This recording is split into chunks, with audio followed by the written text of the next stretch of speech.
அனைவருக்கும் வணக்கம். சீமான் தமிழ்நாட்டினுடைய ஒரு தவிர்க்க முடியாத தலைவர். அவரை பத்தி அவதூறு பரப்புறத நீதிமன்றம் பார்த்துட்டு இருக்காது. உடனடியா சீமான் மீது அவதூறு பரப்பக்கூடியவர்களே, சீமானோட போட்டோவை மார்பிங் பண்றவங்கள கைது பண்ணுங்க, நடவடிக்கை எடுங்கன்னு சொல்லி சென்னை உயர்நீதிமன்ற மதுரை கிளையின் நீதிபதி விக்டோரியா கௌரி அவர்கள் உத்தரவு பிறப்பிச்சிருக்காங்க. இந்த வாத பிரதிவாதமே கேட்கும்போது அப்படியே ஒரு மிரட்சியா இருக்குல்ல. ஏன்னா நாம் தமிழர் கட்சி தரப்பா அரசு தரப்புலையோ ஒரு புகார் கொடுத்தாலோ இல்லை காவல் நிலையத்தில் ஒரு புகார் கொடுத்தாலோ அந்த புகாரை உடனடியாக விசாரிச்சு நடவடிக்கை எடுக்கிறது அப்படிங்கிறது ரொம்ப குறைவு. அந்த மாதிரி தான் சமீபத்தில் பார்த்தீங்கன்னா சீமான் அவர்களுடைய புகைப்படத்தை மார்பிங் பண்ணி அவர் திமுக கிட்ட பணம் வாங்கிட்டாரு, திமுக கிட்ட வாங்கின பணத்தில் தான் பென்ஸ் காரில் போறாரு அப்படின்னு சொல்லி சில போட்டோக்கள்லாம் சமூக வலைதளங்களில் பலரும் பரப்பி வந்தாங்க, குறிப்பாக தாவேக்காவினர். அதில் ஒரு அங்கமாக பார்த்தீங்கன்னா வலைப்பேச்சு வலைவலியினுடைய பிஸ்மி அவரும் பார்த்தீங்கன்னா தன்னோட சமூக வலைதள பக்கங்களில் அதை பகிர்ந்து சீமான் அவர்கள் குறித்து சில கருத்துக்களை பகிர்ந்திருந்தார். அதாவது குற்றச்சாட்டு வைக்கிறது, ஒரு கேள்வி எழுப்புறதுலாம் வேற. நேரில் பார்த்த மாதிரி சீமான் திமுக கிட்ட பணம் வாங்கி தான் இந்த காரை வாங்கியிருக்காரு, இந்த பென்ஸ் காரில் வர்றதுக்கு காரணம் இதுதான் அப்படிங்கிற மாதிரி ஒரு கட்டுக்கதையை கிளப்பி விடுறது இருக்குல்ல. அதுவும் ஒரு அரசியல் கட்சி தலைவர் மேலே ஆதாரமே இல்லாமல் இது மாதிரி குற்றச்சாட்டை வைக்கலாம். ஏதோ கூடவே இருந்து பார்த்த மாதிரி ஒரு நிகழ்ச்சியாக சொல்றதுங்கிறது வேற. அந்த மாதிரி வேலையை பண்ணிட்டு இருந்தாங்க. அப்போ நாம் தமிழர் கட்சியினுடைய வழக்கறிஞர் தீரன் திருமுருகன் அவர்கள் என்ன பண்றாருன்னா, இதை மதுரை உயர்நீதிமன்றத்தில் போயிட்டு ஒரு வழக்கா தாக்கல் பண்றாரு.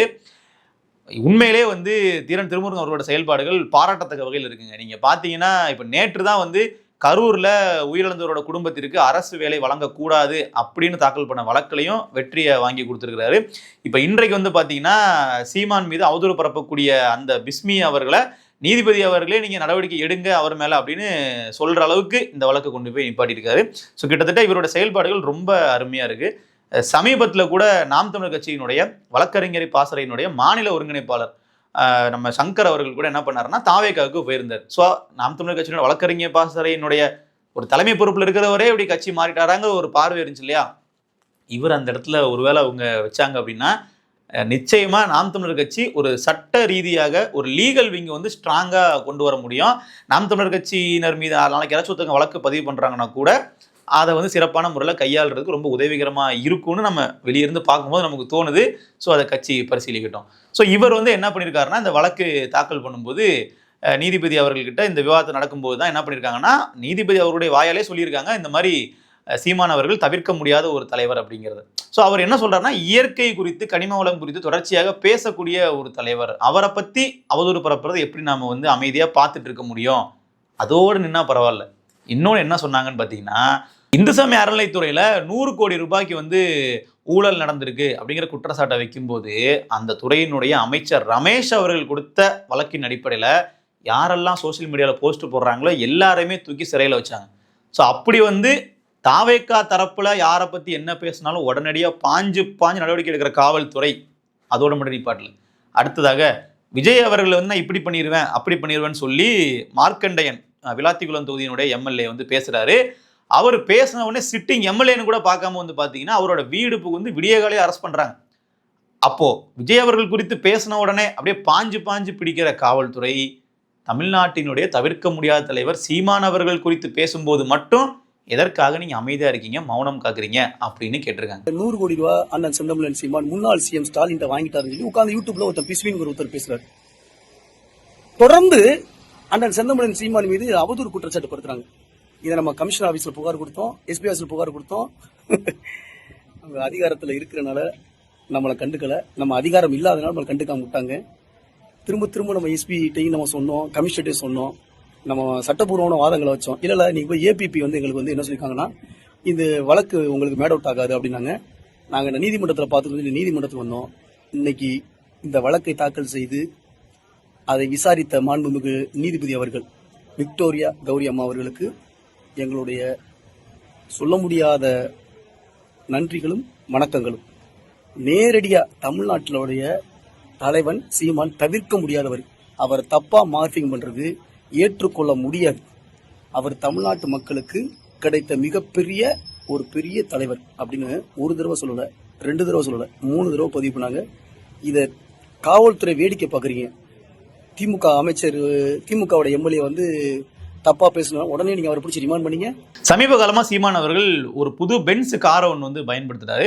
அந்த கார் எப்படி அவர்கிட்ட வந்துச்சு, அதை வந்து ஒரு நபர் வந்து கிஃப்டா கொடுத்தது அப்படிங்கிறதுலாம் நம்ம விளக்கம் கொடுத்து வீடியோ ஒன்று போட்டிருந்தோம். எனக்கு கட்சியில் உள்ள பொறுப்பாளர் ஒருத்தரே நம்மகிட்ட வந்து தகவலை கொடுத்துருந்தாரு. ஸோ அதை நம்ம சொல்லியிருந்தோம். இது வந்து யாருக்கு தெரியும் அப்படின்னு பார்த்தீங்கன்னா எல்லாருக்குமே வந்து மறைமுகமாக தெரியும். இப்போ தாவேக்கால இந்த மாதிரி போஸ்ட் போடக்கூடிய நபர்களுக்கே அஃபிஷியலாக வந்து இப்படி ஒரு 1 கோடி ரூபாய்க்கு மேலே மதிப்புள்ள ஒரு காரை ஒரு தலைவர் வாங்குறாரு அப்படின்னா அவர் வந்து இன்கம் டேக்ஸ் ஃபைல் பண்ணுவார். அவர் வந்து அஃபிடவிட்ல வந்து பார்த்தீங்கன்னா அவருக்கு நிச்சயமாக தாக்கல் பண்ணி தான் ஆகணும். அவரோட சொத்து மதிப்பு என்ன, அசையும் சொத்துக்கள் என்ன, அசையாத சொத்துக்கள் என்னங்கிறத அவரால் தாக்கல் பண்ணி தான் ஆகணும். அப்போ உங்களுக்கு எங்கேருந்து வருமானம் வருது அப்படிங்கிற கேள்வியை கேட்கறதுக்கு சட்டப்பூர்வமாகவே 1000 வழிகள் இருக்கு. இன்னைக்கு தாவேக்கு ஐடி விங்ல இருந்து இது மாதிரி கேள்வி கேட்கக்கூடியவங்க ஒரு வழக்கு ஒன்று பதிவு பண்ணி இவர் முறைகேடா வந்து பணம் சம்பாதிக்கிறாரு, இவருக்கு முறைகேடா வந்து கட்சிக்காக கொடுக்கக்கூடிய பணத்தை வந்து கையாடல் பண்றாருன்னு நீங்க ஒரு வழக்கு பதிவு பண்ணீங்கன்னா கண்டிப்பா விசாரிப்பதற்கு காவல்துறை தயாரா இருப்பாங்க. ஏன்னா கட்சியினுடைய விதிகளின்படி வந்து பாத்தீங்கன்னா வெளியிருந்து கலெக்ட் பண்ணக்கூடிய அந்த கிரவுட் ஃபண்ட் மூலமா வரக்கூடிய பணத்தை இவர்கள் தங்களோட சுயலாபத்துக்காக அவ்வளவு சுலபமா பயன்படுத்திட முடியாது. அதுவும் வந்து இவர்கள் எதிர்கட்சியா இருக்கிறாங்க. அப்ப ஆளுங்கட்சியா வந்து தாவேக்கா இருக்கு அப்படின்னா ரொம்ப சுலபமா வந்து என்ன பண்ணிட முடியும், நாம் தமிழர் கட்சியை டார்கெட் பண்ணி அவர்களை வந்து நடவடிக்கை எடுக்க முடியும். ஆனால் அப்படி பண்ணாங்களா? பண்ணலை. இதை சீமான் அவர்களே மேடைகளை சொல்றாரு, எனக்கு எங்கேயோ இருந்து காசு வருதுங்கிற, நான் இதை பண்ணிட்டேங்கிற அதை பண்ணிட்டேங்கிற, நீ கண்டுபிடி, வேற என்ன பண்ணிக்கிட்டு இருக்க நீ அப்படின்ற மாதிரிலாம் கேள்வி கேட்பாரு இல்லையா. லீகலா நடவடிக்கை எடுக்கலாம் தாவேக்கா அரசு. ஆனால் அதை விட்டுட்டு வந்து சோசியல் மீடியாவில் வந்து போஸ்ட் போட்டு அதே மார்பிங் பண்ணி போஸ்ட் போட்டு அவதூறு பரப்புறது தப்பு அப்படிங்கிறது முக்கியமான விஷயம். அது எந்த கட்சியில் இருக்க பண்ணாலும் தப்பு தான். நாளைக்கு நம்ம வந்து விஜய் அவர்கள் மேலே ஆதாரம் இல்லாமல் ஒரு குற்றச்சாட்டை வந்து முன் வச்சு இது மாதிரி மார்பிங் பண்ணி போட்டால் அதுவுமே தப்பான விஷயம் தான். இதில் இன்னொன்று பாருங்க, ஒரு கார் வந்து வச்சிருக்கிறத இவர்களால் வந்து ஏற்றுக்கவே முடியல. அந்த காரை வந்து அவருக்கு கொடுக்கும்போதே வந்து என்ன சொல்லி கொடுக்குறாங்கன்னா ஒரு பாதுகாப்பு காரணத்துக்காக. சீமான் அவர்கள் வந்து நாம் தமிழர் கட்சியினுடைய ஒரு தலைமை மாநில ஒருங்கிணைப்பாளர், அவர் தான் தலைவர்.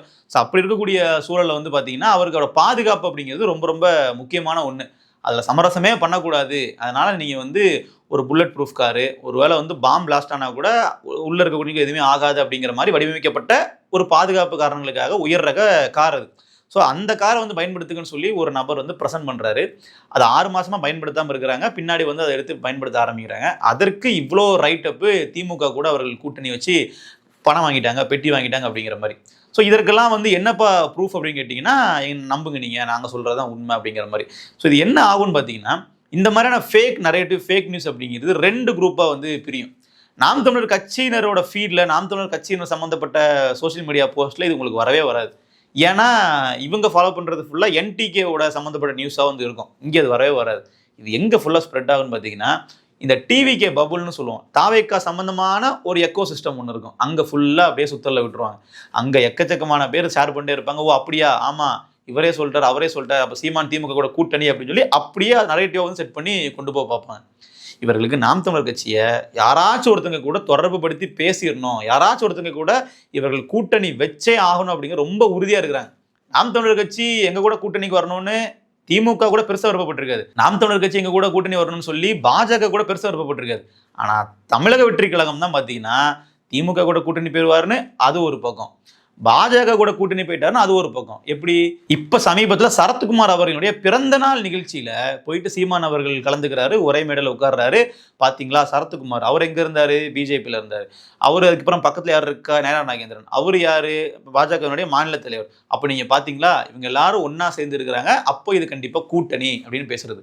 மேடையில நயினார் அவர்கள் சொல்றாரு, நம்ம இதே மாதிரி ஒற்றுமையா முன்னாடி இருந்திருந்தோம்னா தமிழக வெற்றி கழகம் ஆட்சியை பிடிக்காம தடுத்திருக்கலாம் அப்படின்னு சொல்லி சொன்னார். அது அவருடைய கருத்து. சீமான் அதுக்கு திருப்பி மைக்க பிடிச்சி ஆமாங்கய்யா நம்ம இதுக்கப்புறம் ஒன்னா நிப்பங்கன்னு சொன்னாரா? அப்படி சொன்னா அது கூட்டணிக்கான ஸ்டேட்மெண்ட். சீமான் வந்து தன்னை பத்தி சொல்லக்கூடிய கருத்துக்களை ஏற்று அவர் வந்து ரிப்ளை பண்றாரு, இல்ல அதை ஒத்துக்கிறாரு அப்படின்னா சொல்லலாம். நயினார் நாகேந்திரன் அவரோட விருப்பத்தை சொல்றாரு. அவரோட விருப்பம் மட்டும் இல்ல, எல்லாருமே சீமான் அவர்கள் கூட்டணி வரணும், எங்க கூட கூட்டணி சேர்ந்து நீங்க தேர்தலில் போட்டியிடுங்கன்னு இன்வைட் பண்ணதான் செஞ்சாங்க. அதை இவர்கள் மறுத்தாங்களான்னு பாத்தீங்கன்னா ஆமா. இப்போ கூட அம்பாசமுத்திரம் தொகுதியில சீமான் அவர்கள் இடைத்தேர்தலில் போட்டியிட போறாரு அப்படிங்கிறது நாம் தமிழர் கட்சி சொல்லியிருக்கக்கூடிய செய்தி. ஆனா அதுல பொது வேட்பாளராக நிக்க போறாரு அப்படிங்கிறது தாவேக்கா பரப்பி அவதூறு. திமுக கூட்டணிக்காக கூப்பிட்டுருக்கலாம், அதிமுக கூட்டணிக்காக கூப்பிட்டுருக்கலாம். அதனாலேயே ஒரு பொது வேட்பாளரா சீமான் சொல்லணும்ல, நான் நிக்கிறேன், நான் வந்து திமுக அதிமுக சார்பாக நாங்கள்லாம் ஒன்னா சேர்ந்து இந்த ஒரு தொகுதியில மட்டும் என்ன ஜெயிக்க வைக்கிறதுக்காக அவங்க போட்டியிடாம நிக்க போறாங்க, நான் நிக்க போறேன் அப்படின்னு சொல்லி சீமான் சொன்னாரா? இல்ல. அவர் வந்து என்னுடைய கட்சி நிலைப்பாடு என்ன, நாங்க எப்படி நிக்க போறோம், அதுதான் அவங்க பேச முடியும். இவங்க வந்து சொல்லக்கூடிய குற்றச்சாட்டுகளுக்கெல்லாம் விளக்கம் கொடுத்துட்டு இருக்க முடியுமா? இல்ல திமுக அதிமுக தரப்புல இருந்து அப்ரோச் பண்ணாங்க அப்படிங்கிறதுனாலயே இதை நம்ம வந்து ஒரு பொது வேட்பாளர்னு சொல்லிட முடியுமா? அது கூட்டணி சொல்லிட முடியுமா? வாய்ப்பே இல்லை. அப்படியே கூட்டணி போறதா இருந்தாலும் ஒரு இடைத்தேர்தலையா போவாங்க, ஒரு பொது தேர்தலில் போனா கூட இவங்க சொல்ற மாதிரி பல கோடி வந்து பேரம் பேச முடியும். ஒரு விழுக்காடு ஓட்டு இருக்கக்கூடிய கட்சிகள் தமிழ்நாட்டில் எத்தனை கோடிகள் வாங்கிக்கிட்டு தேர்தலில் போட்டிடுறாங்க, அவருடைய வேட்பாளர்களை வந்து எப்படிலாம் களமிறக்கான்னு நம்ம பார்த்துருப்போம். கட்சிகள் பேர் சொல்ல வேண்டாம் நம்ம. ஸோ அப்படிலாம் இருக்கக்கூடிய சூழல்ல கடந்த சட்டமன்ற பொதுத் தேர்தலுக்கு முன்னாடி 8 விழுக்காடு வாக்குகளை நாம் தமிழர் கட்சி வச்சிருந்துச்சு. இப்போவும் 4 விழுக்காடு வாக்குகள் வச்சிருக்காங்க. அப்போ 1 விழுக்காடு வாக்குகள் இருக்கக்கூடிய கட்சிகளுக்கு இன்றைக்கு தாவேக்கால தமிழக வெற்றி கழகத்தை எந்த அளவுக்கு முக்கியத்துவம் இருக்குன்ற நமக்கு தெரியும். அவங்க கூட இருக்கக்கூடிய கூட்டணி கட்சிகளுடைய வாக்குகள் நீங்க தனித்தனியா பிரிச்சு பார்த்தீங்கன்னா 1 விழுக்காடுக்கு கீழே தான் இருக்கும்.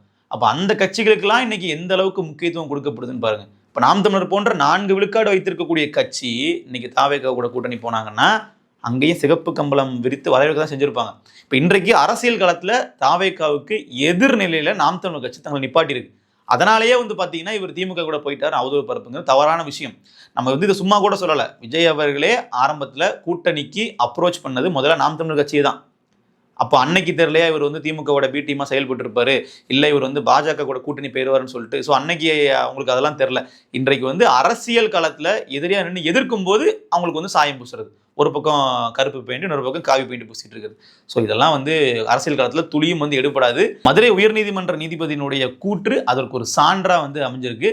தமிழ்நாட்டில் சீமான் அவர்கள் ஒரு தவிர்க்க முடியாத தலைவர் அப்படின்னு அவர் பேசிய கருத்துங்கிறது. இதற்கப்புறம் சீமான் அவர்கள் குறித்து சமூக வலைதளங்கள்ல விமர்சனங்கள் வைக்கலாம். ஆனா இது மாதிரி ஆதாரமற்ற அவதூறு பரப்புறது, மார்பிங் பண்ணி போட்டோ போஸ்ட் பண்றதுக்கு முன்னாடி ஞாபகம் வரும்னு நினைக்கிறேன். நன்றி.